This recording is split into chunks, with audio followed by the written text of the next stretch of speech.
Khi ấy Đức Giêsu nói với ông Nicodemo rằng: như ông Môi-se đã dương cao con rắn trong sa mạc, con người cũng sẽ phải được dương cao như vậy, để ai tin vào người thì được sống muôn đời.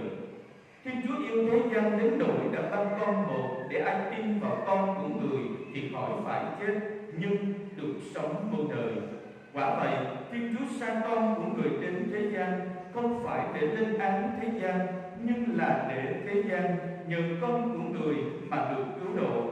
Ai tin vào con của người thì không bị lên án, nhưng kẻ không tin thì bị lên án rồi, vì đã không tin vào danh của con một Thiên Chúa. Và đây là bản án: ánh sáng đã đến thế gian, nhưng người ta đã chuộng bóng tối hơn ánh sáng, vì các việc họ làm đều xấu xa. Quả thật, ai làm điều ác thì ghét ánh sáng và không tin cùng ánh sáng, để các việc họ làm khỏi bị chê trách. Nhưng kẻ sống theo sự thật thì đến cùng ánh sáng, để thiên hạ thấy rõ các việc của người ấy đã được thực hiện trong Thiên Chúa. Đó là lời Chúa. Lạy Chúa Kitô, ngợi khen Chúa. Kính thưa quý bạn, chị em và cộng đoàn thân mến, khi người ta chối từ Chúa Giêsu, đây là lúc người ta chối từ ánh sáng. Mà bài tin mừng ngày hôm nay Gioan nói với chúng ta: ánh sáng đã đến thế gian, nhưng người ta chuộng bóng tối hơn là ánh sáng. Người ta chối từ ánh sáng chính là Chúa Kitô. Người ta chuộng bóng tối nhiều hơn trong cuộc sống của họ. Đâu đó trong cuộc sống của mỗi người trong chúng ta cũng thế. Ánh sáng và bóng tối luôn lẫn lộn ở trong cuộc sống của chúng ta. Có những lúc chúng ta chọn thích bóng tối hơn là ánh sáng, ta chuộng cái bóng tối hơn là ánh sáng, bởi vì nơi đó nó giấu được chúng ta, nó che được chúng ta, nó cho người ta không thấy được mình. Chính bóng tối nó che chở mình, nó làm cho người ta không thấy được mình, cho nên nơi đó mình có thể tự do làm tất cả những gì mình muốn. Cho nên người ta sẵn sàng trả tiền cho bóng tối. Khi bạn vào quán karaoke ôm thì đâu có cần ánh sáng cho nó còn sáng đâu. Vào quán bia ôm thì người ta đâu cần phải sáng thiệt sáng đâu. Vào các quán sàn nhảy người ta đâu cần ánh sáng đâu. Nhưng để có được bóng tối đó phải trả tiền mà, không giỡn đâu. Cho nên chúng ta thấy rằng đôi khi trong cuộc sống của chúng ta đã chuộng yêu bóng tối hơn. Bóng tối nó làm cho chúng ta lấp liếm, che đậy và sống xảo tạc. Chính vì thế, hơn bao giờ hết, ánh sáng mời gọi chúng ta nhận ra Thiên Chúa chính là lòng thương xót. Ánh sáng mời gọi chúng ta nhận ra Thiên Chúa chính là tình yêu. Ánh sáng mời gọi chúng ta nhận ra chúng ta đón nhận ân sủng của Chúa. Ánh sáng từ Thiên Chúa đó là lòng xót thương của Thiên Chúa dành cho mỗi người trong chúng ta khi Ngài ban con một của Ngài cho thế gian, cho mỗi người trong chúng ta. Và bài tin mừng ngày hôm nay nói với chúng ta Thiên Chúa yêu thế gian đến nỗi ban chính con một của Ngài cho thế gian. Lòng xót thương của Thiên Chúa động lại nơi chính con một của mình. Và điều thứ hai chúng ta thấy ánh sáng từ Thiên Chúa đó là tình yêu. Chúa Giêsu đã chết trên thập giá vì yêu thương chúng ta. Nơi đó chúng ta thấy Ngài cứu độ chúng ta bằng tình yêu, chứ không phải bằng đau khổ, bằng cái chết. Mà hơn bao giờ hết Ngài bước lên thập giá và nói với chúng ta rằng Chúa yêu chúng ta. Một tình yêu vô điều kiện, một tình yêu nhưng không cần chúng ta đáp đền, không cần chúng ta trả ơn, nhưng nơi đó Ngài muốn cứu chúng ta. Chính nơi thập giá nói với chúng ta điều đó, Ngài yêu chúng ta.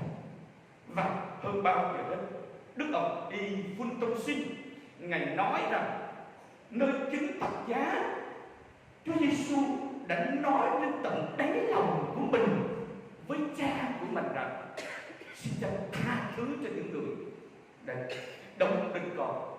Vậy thì điều đầu tiên Chúa nói từ đáy lòng đó là tha thứ.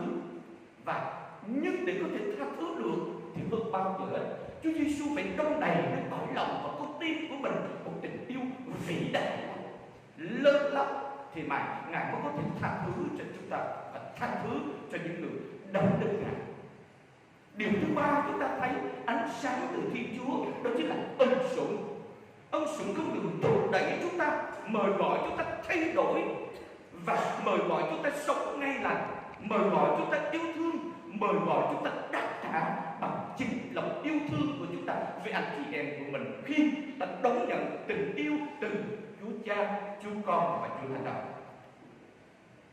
Kính thưa quý ông bà, anh chị em và cộng đồng thân mến, chính khi chúng ta sống trong ánh sáng, chúng ta sẽ nhận ra được tình yêu Chúa dành cho chúng ta, lòng xót thương Chúa dành cho chúng ta, ân sủng Chúa luôn đổ nơi cuộc đời của chúng ta và gia đình của chúng ta. Nhưng đâu đó trong cuộc sống của chúng ta cũng không thiếu những bóng tối của ác cảm. Chính khi chúng ta có ác cảm với người này, ác cảm với người kia, ác cảm với bà này, ác cảm với ông kia, thì cái phán đoán của chúng ta luôn luôn sai lầm. Và chúng ta không còn nói tốt, nghĩ đẹp về người đó nữa. Điều thứ hai đó là thành kiến. Khi chúng ta có thành kiến với người này, thành kiến với người kia, đấy là lúc chúng ta đóng khung con người đó trong một cái khung, một cái ảnh. Đôi khi những đứa con nó thất bại, nó chán nản là bởi vì bố mẹ đã đóng khung nó. Mày chẳng làm cái trò đóng gì được, giao cho mày việc này, giao cho mày việc kia, đừng thất bại đâu. Thôi không có làm gì nữa, thôi đừng học nữa, về đi. Học gì mấy năm trời mà chả được cái bằng, chả làm được trò đóng gì. Đôi khi ta đóng khung người con của chúng ta và suốt đời tương lai nó chẳng mờ, nó chẳng sáng, nó mờ đuôi, nó tối Chính vì thế đừng bao giờ đóng khung người khác với thành kiến của chúng ta. Điều thứ ba, chúng ta đừng sống giả tạo. Giả tạo là lúc chúng ta không thành thật, chúng ta không chân thành, chúng ta không quan tâm, chúng ta không thực thiện cảm, chúng ta không thực yêu. Vậy thì trong đời sống gia đình giữa vợ với chồng và cha mẹ và con cái như vậy, đừng sống giả tạo. Hãy sống hết lòng và sống chân thành. Lúc bây giờ ta mới cảm nghiệm được ánh sáng đến với chúng ta. Bóng tối tiếp theo cuối cùng đó là chúng ta để cho bóng tối tư lợi trong cuộc sống của chúng ta. Cái nhìn, lời nói, sự quan tâm của chúng ta, nếu nó có lợi cho mình thì mình làm, mình nói. Còn không, thôi kệ, ai làm gì làm, không phải chuyện của tôi, và nó không có lợi cho chúng ta. Cho nên hơn bao giờ hết, bóng tối trong cuộc đời của chúng ta rất là nhiều. Của ác cảm, của thành kiến, của giả tạo, của tư lợi, của thiếu quan tâm, của thiếu chia sẻ, của thiếu bao dung trong cuộc sống của chúng ta. Ước gì ánh sáng bổ sinh của Chúa Giêsu đến với mọi người của chúng ta, để đâu đó ta được đóng khung người khác. Ta hãy sống chân thật và chân thành với nhau. Ta hãy cầu nguyện xin Chúa thấm hóa con tim và cõi lòng của chúng ta, để ta luôn đông đầy sự yêu thương, sự chia sẻ, sự bao ái, và hơn bao giờ hết sự bao dung và quan tâm đến trên cuộc sống của chúng ta nhiều hơn nữa. Với lòng tin đó, giờ đây chúng ta đứng lên.